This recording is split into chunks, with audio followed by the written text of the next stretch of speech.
Luminaria, el brillo de las grandes ideas, es un podcast con autores, investigaciones y libros de la Universidad de los Andes. Lo mejor de la academia en 15 minutos de charla.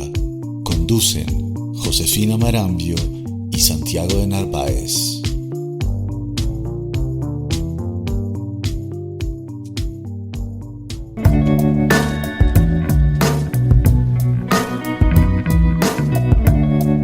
En Luminaria, el brillo de las grandes ideas, conversaremos con investigadores e investigadoras sobre sus proyectos y publicaciones para aterrizar todo lo que ocurre en la academia.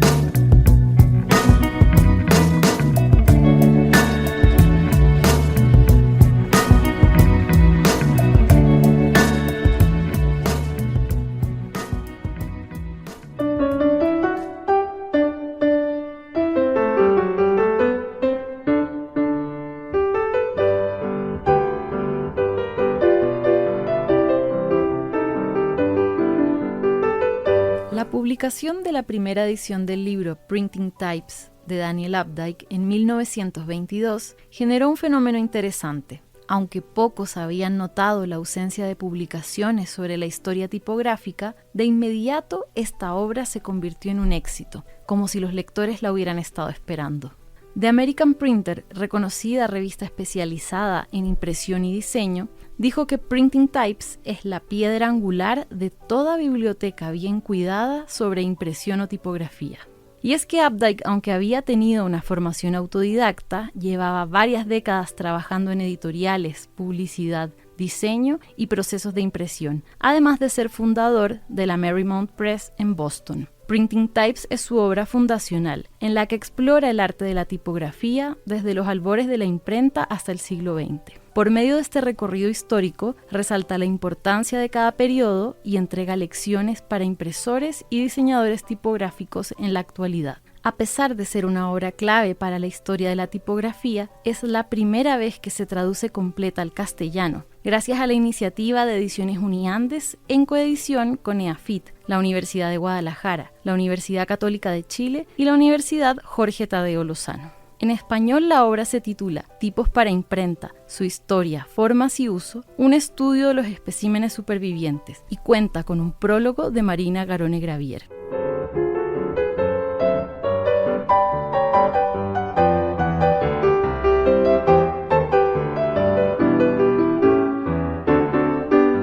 Para conversar sobre este clásico de la historia de la tipografía en Luminaria, invité a Marina Garone, quien es doctora en Historia del Arte por la Universidad Nacional Autónoma de México, investigadora titular definitiva del Instituto de Investigaciones Bibliográficas de la UNAM y miembro de número de la Academia Mexicana de la Lengua. Tenemos la fortuna de tener a Marina en Colombia, pues se encuentra de visita para presentar esta obra en la Feria Internacional del Libro de Bogotá. Bienvenida, Marina, a Luminaria y a Colombia, por supuesto. Muchísimas gracias por la invitación y sobre todo a la Universidad de los Andes que ha hecho posible mi visita. Quizás quienes estamos familiarizados con la historia de la imprenta sabemos cómo funcionaba en sus inicios, pero me gustaría que empezaras dando un breve contexto para quienes nos escuchan. ¿Cómo se componían los libros antes y cómo lo hacemos ahora? Bueno, básicamente estamos hablando de una era tecnológica, como si fueran capas tectónicas o habláramos de la época de los dinosaurios de los libros, pero que son muy actuales para nosotros. Los procesos de composición y producción eran enteramente manuales, desde la fabricación del papel y la tinta hasta la elaboración de los tipos móviles. El diseño de las letras, de cada una de las letras y los números y los demás signos de puntuación, se dibujaba de manera invertida sobre una especie de puro, digamos, por mencionarlo de alguna forma, de metal. Eso se grababa, se esculpía como se puede hacer para tallar una moneda o un camafeo, y a partir de esa punta de metal, de hierro, se percute o se martilla sobre una matriz de metal más blando. Esa matriz es la que se pone dentro de un molde tipográfico que es como una especie de caparazón o almeja, dentro de la cual se vierte una aleación de metal, plomo, estaño y antimonio, y eso es, de ahí se deriva, eso es lo que conocemos como tipo móvil. Esa es una parte que implica unos saberes de metalurgia, pero también de diseño de letra, de dibujo, de estética que se hizo durante muchísimo tiempo, es decir, más o menos desde mediados del siglo XV, que nosotros asociamos con el invento de Gutenberg, hasta la década de 1830. Ese largo periodo, que de hecho es el más largo de la historia de la impresión y la edición, que se ha hecho con una tecnología similar, nosotros ahora estamos en el momento de la era digital, es una de las partes a las que se remita y aboca esto, el libro del que estamos trabajando o nos vamos a estar enterando en los próximos minutos. Y esa es la parte cordial o primordial que da pie a la composición de líneas, frases, páginas. Luego eso se entinta, se pone bajo la prensa tipográfica y se hacen hoja por hoja, pliego por pliego, los cuadernillos de un libro. ¿En qué se diferencia de lo que hacemos ahora? Seguimos usando esas letras. Ya no se hacen con matrices de metal, ya no se hacen fundiendo aleaciones. Lo que nosotros tenemos ahora se conocen como fundidoras digitales, pero el expertise del dibujo de la letra, el conocimiento que se tiene que tener y la vinculación histórica de esas formas, de los caracteres con los que usamos hoy, es idéntica. Por eso, y no es solo por ámbito publicitario, pero sí quiero decirle a la gente que nos está escuchando que por eso este libro, aunque aborda fundamentalmente la tipografía en metal o tipografía en caliente, sirve para el estudio y el ejercicio del diseño tipográfico y la edición contemporánea, porque los parámetros históricos y culturales en los que se sustentan esos dibujos son vigentes al día de hoy. Cuando abrimos cualquier computadora y cualquier programa de edición y nos encontramos con una familia que se llama Garamond o una que se llama Caslon, Grandjon o Times New Roman o la que quieras, ese nombre remite a un momento y un lugar histórico. Y es de eso de lo que trata este libro. Entonces, básicamente las diferencias entre el ayer y el hoy, si bien son diferencias tecnológicas, tienen una explicación sociocultural que sigue siendo vigente. Acerquémonos entonces un poco más al libro. Hablemos del autor Updike y su formación autodidacta, que me llama mucho la atención. Si nos pudieras contar un poco de eso y cómo esta formación permite que él escriba Printing Types. Él empieza a trabajar desde muy pequeño porque queda huérfano de padre y se vincula justamente con talleres de imprenta desde su más tierna infancia. Localizado sobre todo en la costa este de los Estados Unidos, un lugar, digamos, muy importante para el mito danielino va a ser Providence, y es muy importante entender ese espacio también porque él va a estar vinculado con comunidades religiosas,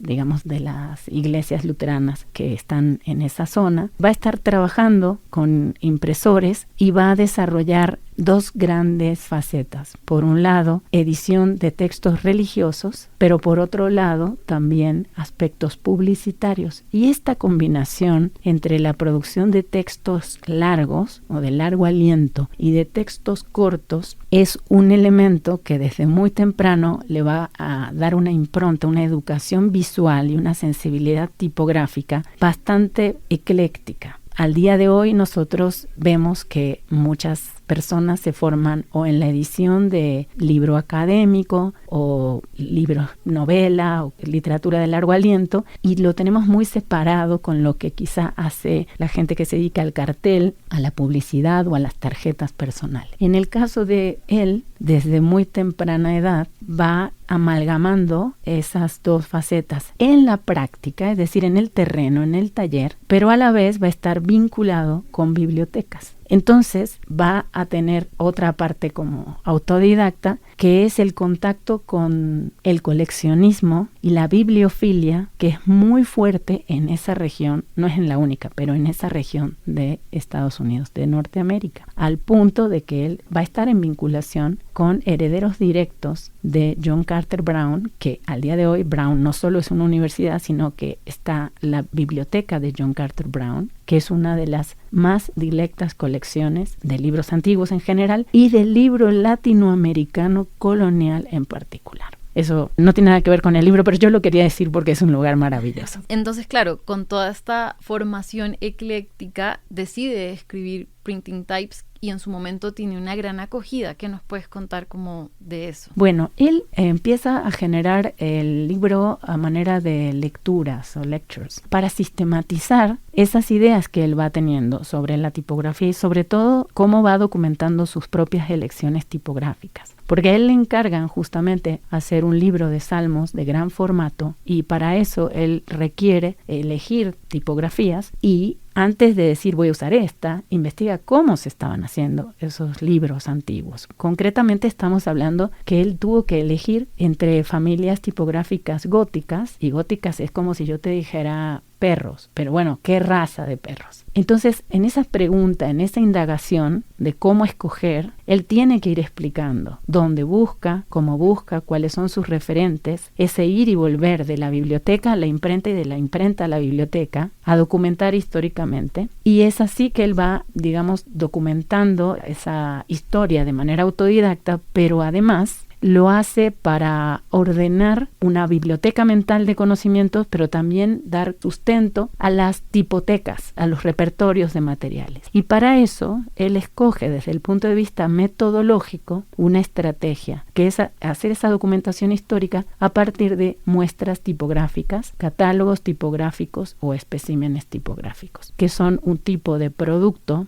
que se genera hasta el día de hoy. Nosotros vemos que los tipógrafos, los diseñadores generan ese tipo de piezas que tienen como misión principal permitir el diálogo entre quien va a solicitar un diseño y quien ofrece un servicio de diseño. Se tiene que ver un muestrario, es como cuando vas a escoger telas o cuando vas a escoger la pintura para pintar el muro de tu casa. Vas y observas un repertorio. Y eso es lo que él hizo. Empieza a buscar y documentar esos repertorios que dan cuenta de quiénes diseñaron esas letras, dónde circularon y ofrecen otra información del contexto histórico. Entonces, metodológicamente, él va a sistematizar el estudio de las muestras, que son esas muestras supervivientes, y va a dar una guía de cómo se puede hacer la historia de la tipografía, que es una guía que muchos de los historiadores de la tipografía seguimos al día de hoy. Sí, sin duda es una obra con un propósito ambicioso y creo que en ese sentido quienes nos escuchan pueden llegar a entender por qué en el prólogo tú dices que esta obra es un referente y que abre una línea de investigación que hasta ese momento no existía como tal, que es la historia de la tipografía. Entonces, ¿podrías profundizar en esta idea y contarnos también cuál es la importancia de esta primera traducción al castellano de Printing Type? Exacto. Mira, cuando yo digo que es un, y no lo digo yo solamente, sí, digamos, no, pero sí. Somos varios los que pensamos esto. Cuando digo que es un parteaguas es porque habitualmente se hablaba de tipografía en el estudio del libro antiguo como un elemento más del campo de estudio del libro.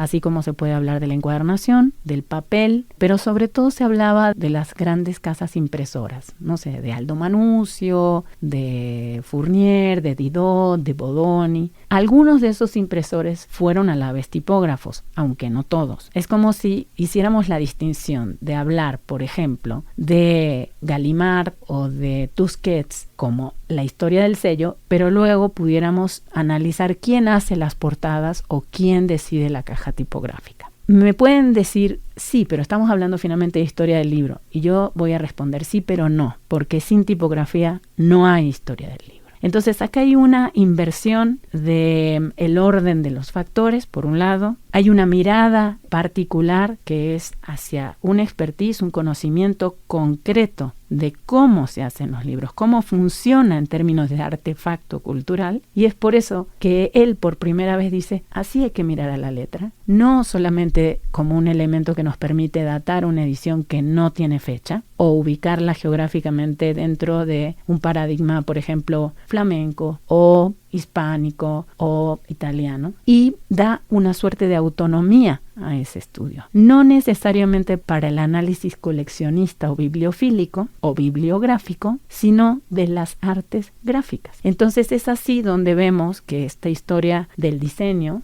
tiene un referente en esta obra como lo tiene también en varias otras obras. Ahora, ¿por qué es importante editar esta obra? Traducirla al castellano, ponerla en manos de los latinoamericanos hoy y además con un esfuerzo de una coedición que es muy polifónica. Eso habla de la evolución del campo editorial, de los estudios editoriales en la región, que hoy está viviendo, bueno, desde hace unos 20 años, pero un momento particularmente pujante. con profesionales que son consumidores de estos libros, que son lectores de estos libros, que los hemos usado en la bibliografía, los hemos recomendado en inglés, pero que ahora hay un volumen, digamos, una magnitud de recepción de este tipo de piezas que nos permiten discutir sobre el propio trabajo que se está haciendo. Porque en América Latina, desde hace ya más de 20 años, hay un movimiento tipográfico impresionante. En Colombia, en México, en Argentina, en Brasil, en Chile, en Perú, tenemos tipógrafos, tenemos diseñadores, gente que discute sobre la letra, que vende su producción tipográfica, editoriales que las aplican y las usan. Entonces es una obra que llega en un momento muy fértil, es como seguir regando una gran planta. Justamente ahora que mencionas pues todo esto que está pasando en Latinoamérica, quería como resaltar esta idea que encierra la obra, y es como resaltar esa tradición, el valor de la tradición para desempeñar exitosamente nuestro oficio. Y de hecho el libro en su momento brindó un lenguaje al impresor para profesionalizar el gremio, ¿no? Entonces, justo más de 100 años después de la publicación de este libro, que estamos en este momento de auge, como buscando profesionalizar el sector editorial, me gustaría preguntarte cómo ves ese panorama de la profesionalización editorial en el continente, porque vemos, claro, Tipos para Imprenta de hecho está en una colección que busca seguir estudiando el libro, que es la biblioteca editorial, pero tenemos otros esfuerzos, por ejemplo, la breve biblioteca de bibliología en la que tú también participas. Hace unos meses también Ediciones Uniandes publicó esta guía para correctores, diagramadores y diseñadores que tiene un capítulo de hecho de impresión. Entonces, ¿cómo ves tú todos estos esfuerzos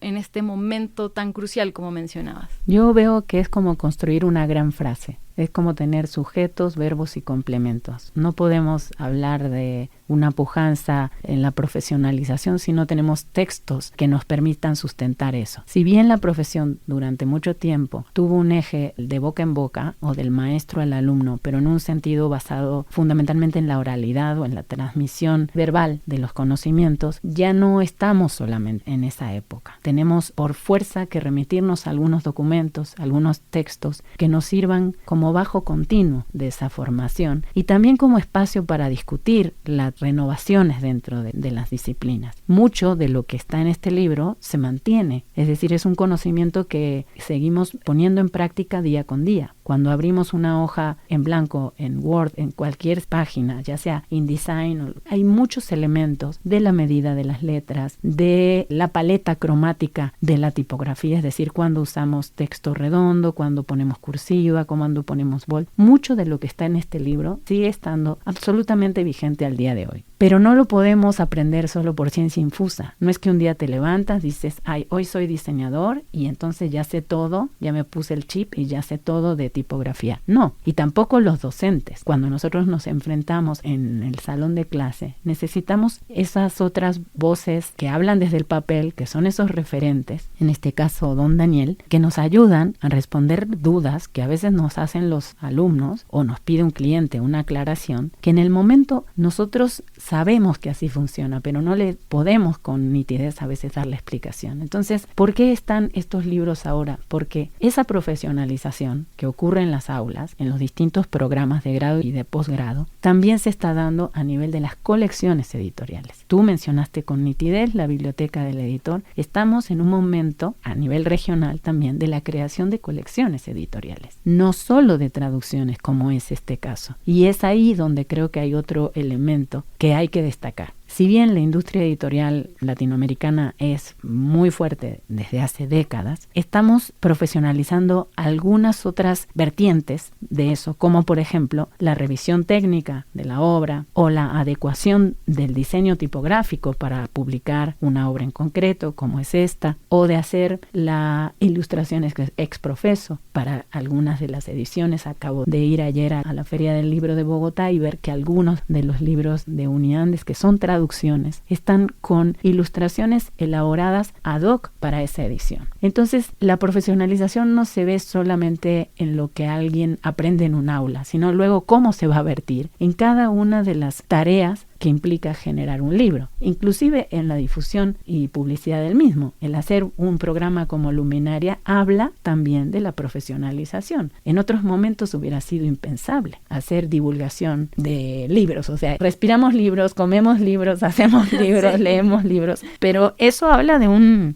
estado, en mi opinión, muy dinámico y ya irreversible.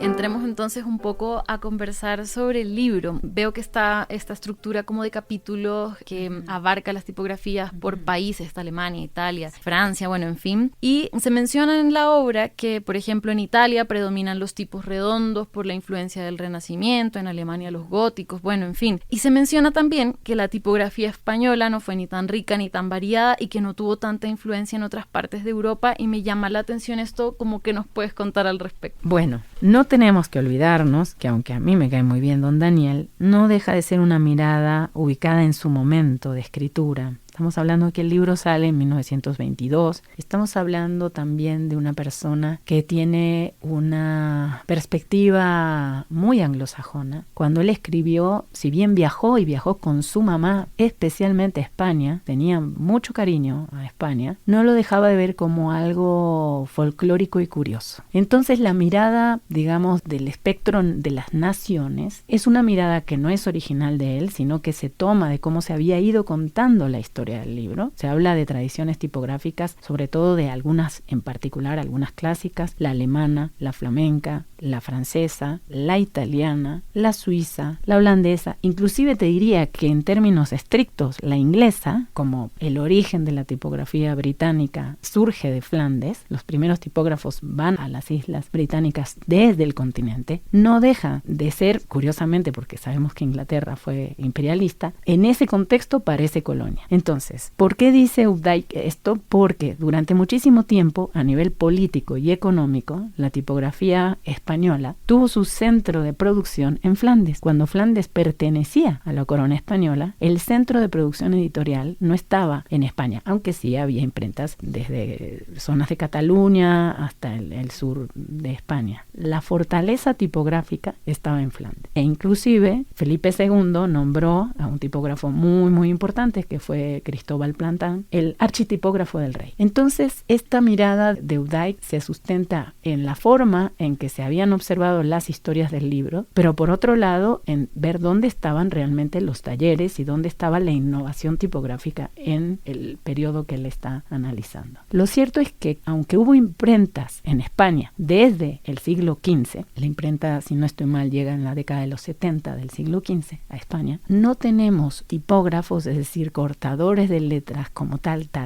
hasta el siglo XVIII, como tal. De hecho, hay una tríada que son Eudald Pradel, Jerónimo Antonio Gil, que después va a ser el fundador de la Academia de San Carlos, de Artes de San Carlos en México, la primera escuela de artes en México, y Antonio Espinosa de los Monteros. Entonces, digamos que esta fuerza tipográfica se da en España con Carlos III en el siglo XVIII, y quizá eso es una de las explicaciones, además quizá un poco de xenofobia, que habilita que Updike tenga esa opinión de la tipografía española. Es muy importante, cuando uno lee un texto que tiene tanto tiempo, identificar el horizonte de escritura y observarlo en estas que son opiniones ideológicas. No estamos hablando de ciencias puras, ¿no? Bueno, hasta la ciencia pura tiene opiniones ideológicas, pero en este caso es mucho más evidente. Como editora, quería hacerte esta pregunta también sobre el proceso editorial de esta edición en castellano, porque cuando uno va leyendo el libro y se encuentra con el colofón al final, el colofón menciona que para esta edición en particular se utilizó la tipografía Monticello, que es la descendiente contemporánea más cercana a la Oxford de metal, que fue la que decidió utilizar Updike para la edición en inglés, pues la primera, la de 1922. Entonces me gustaría que le contaras a quienes nos escuchan sobre el proceso de este libro en castellano, que sé que trabajaron muy de la mano con Adriana Delgado, que fue la coordinadora editorial del proyecto, y también pues de la mano con Cristóbal Enestrosa para la revisión técnica. ¿Qué nos puedes contar de este proceso? Primero, aunque lo dije al inicio, quiero reiterar mi agradecimiento con la Universidad de los Andes, porque cuando supe que iban a hacer esta traducción, en la conversación fue, acá hay mucha tela de donde cortar, porque nosotros tenemos un léxico tipográfico latinoamericano muy rico y muy especializado, inclusive muy divergente entre país y país. La cuestión no es vamos a traducir una obra, la pregunta es quién va a ser nuestro lector.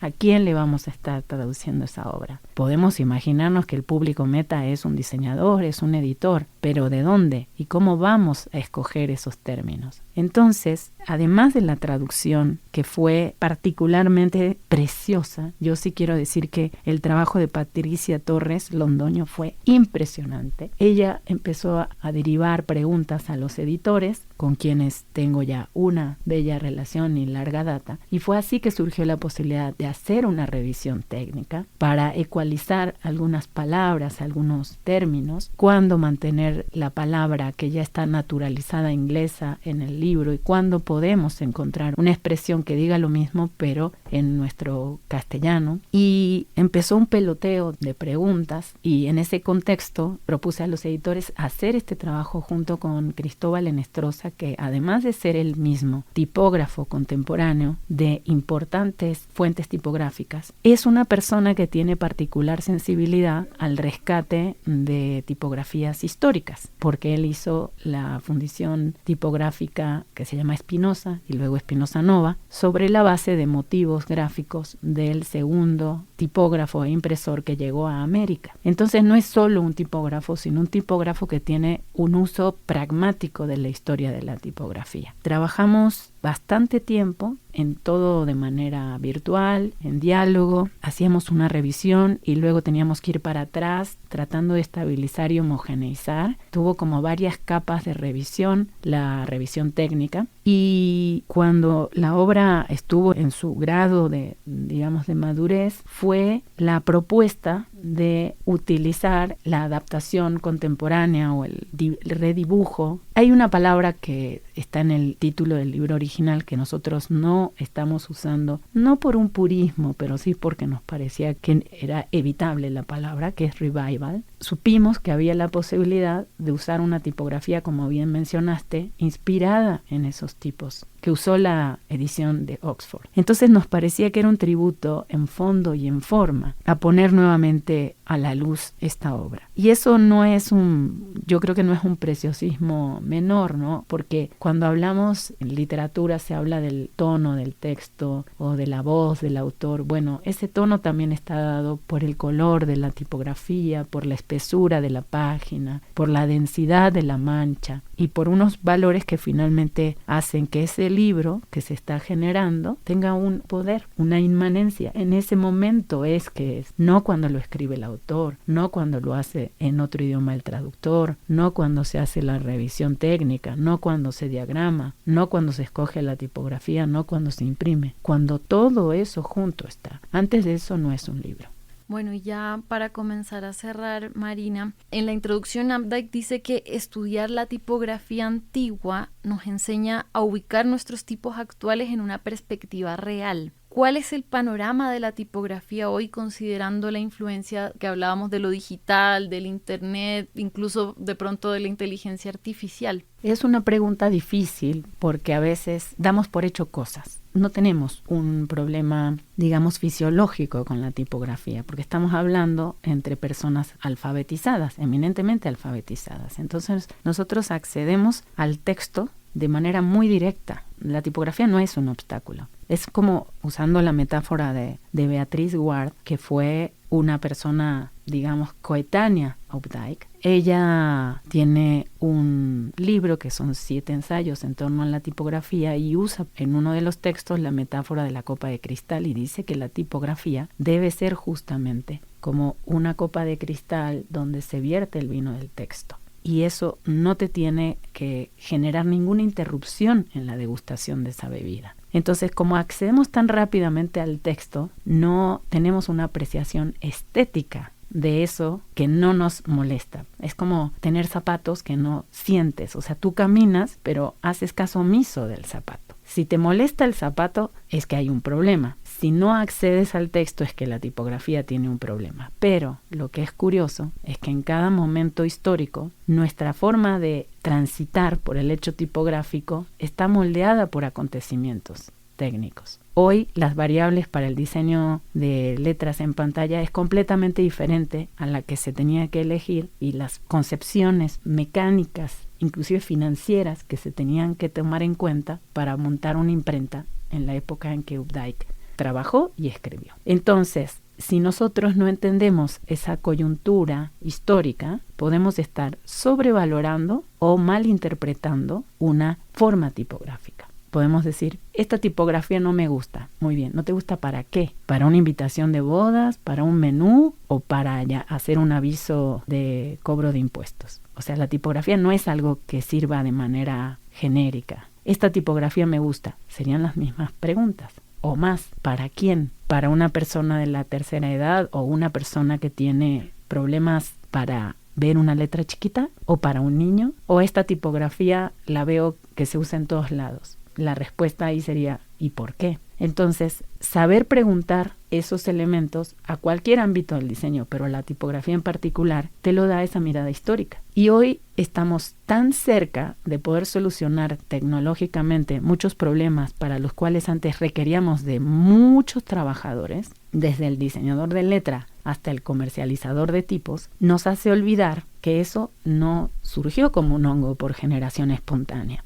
Y que así como surgió, puede dejar de surgir. Y así como puede dejar de surgir, pueden permanecer otras tecnologías que aparentemente ya estaban superadas. Entonces, si nosotros no entendemos esa dinámica histórica, nos podemos fácilmente creer el cuento de una evolución irreversible. No en términos cognitivos, sino en términos tecnológicos. Acabamos de enterarnos por las noticias hace unos días del apagón masivo que hubo en España. Si bien ya se restableció todo, ese tipo de circunstancias nos enfrentan a la posibilidad sin mediación, o sea, de prendido y apagado, que puede darse en un ámbito de la convivencia social tan fuerte como la producción editorial. Y si eso pasa, muchas gracias, tipografía digital. Lo que tenemos es tipografía móvil. No estoy haciendo ciencia ficción, no estoy diciendo nada que no pasó. Me estoy remitiendo a hechos históricos. No será la última vez, ni la primera, que hemos tenido que dar un paso atrás para observar en perspectiva aquello que creemos que es el futuro maravilloso y lleno de promesas. Entonces, si tenemos que saber usar un abanico amplio de tecnologías de la palabra y de la comunicación, cada una de esas tecnologías tiene unas reglas de juego y tiene unas capacidades, unos atributos y unas condiciones de uso que nos permiten hacer el mejor uso, el mayor aprovechamiento y también el mejor goce y disfrute, porque esto no es castigo para nadie. Estamos hablando de cosas que crean las personas para las personas, las vivas y las muertas, porque estamos acá hablando de un señor que murió hace muchísimo tiempo, pero que nos sigue enseñando.